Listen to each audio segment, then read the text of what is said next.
Cishe wonke umuntu unendzawo lama umfuna ungaba neliqiniso ukuthi ungamthola khona. Maria naJosefa bamfuna Jesu cishe ilanga lonke. Ngazuthi abazange bamfuna la bebacabanga ukuthi ukhona khona, kepha bamthola la ahlala khona. Uze washo uNkulunkulu ukuthi thina silithempeli lahlala kulo ngamoya wakhe longcwele. Mangabe ufuna uNkulunkulu lucobo lwakhe, yebo ungaya etindzaweni tekuhlanganyela nalabanye, kepha ungamfuni kakhulu la angahlali khona. Mfune la athi uhlala khona ngamoya longcwele, uhlala kuwe uNkulunkulu. Akekho khashane kepha ungephakathi kwakho. Nasi ngwaselisuku sakavuka udle. Asisithole kuGenesis 21 verse 1. La sikhanza ligama laSara khona ngicela ufake lakho nami ngidawufaka lami. Simakade wabusisa Sara lapho ngifaka Richard. Simakade wabusisa Richard njengoba abeshido. Kwesibili, simakade wendela Sara, simakade wendela Richard lokho abemethembise kona. Ake siyibambe lapho lamhla. uNkulunkulu ngesingisi lithi the Lord visited Sarah. Wamvakashela. Kwekucala wambusisa njengobe abeshido, hayi njengobe Sara abeshido kuNkulunkulu.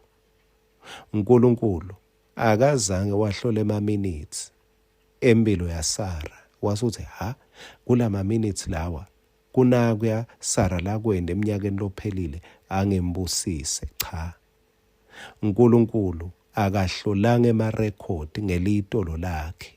Ngale kwaloko bekangeke Sara akwalifaye kuthola sibusiso, kepha lokwenda Sara wakwalifaya ukuthi angabusiswa nguNkulunkulu lucobo lwakhe. Wema etikhaleni taSara wase uyambusisa. Futhi uNkulunkulu akadadishi impilo yaSara kuzambusise, udadisha tethembiso takhe. Kwesibili lesikunakako, simakade wamendela Sara. Lisho njalo. Simakade wendela Sara.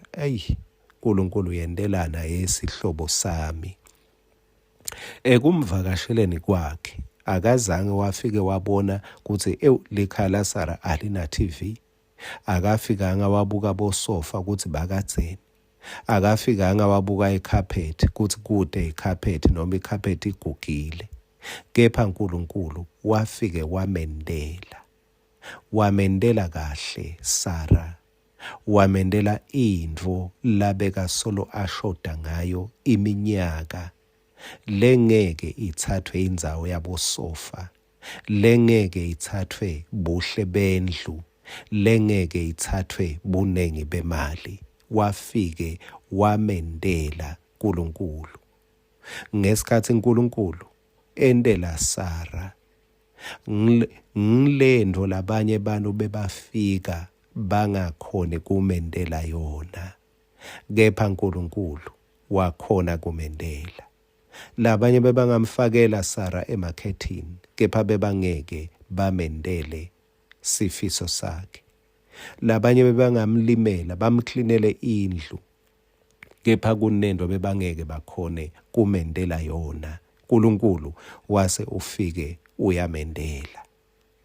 Wamendela ini? Wamendela abemethembise kona. Angibati bantu bakwethembiseni. Futhi ngiyathi kepha ukuthi kungendeka labanye bangasakhona ukukwendela. Kepha uNkulunkulu lakwethembisile uyendelana.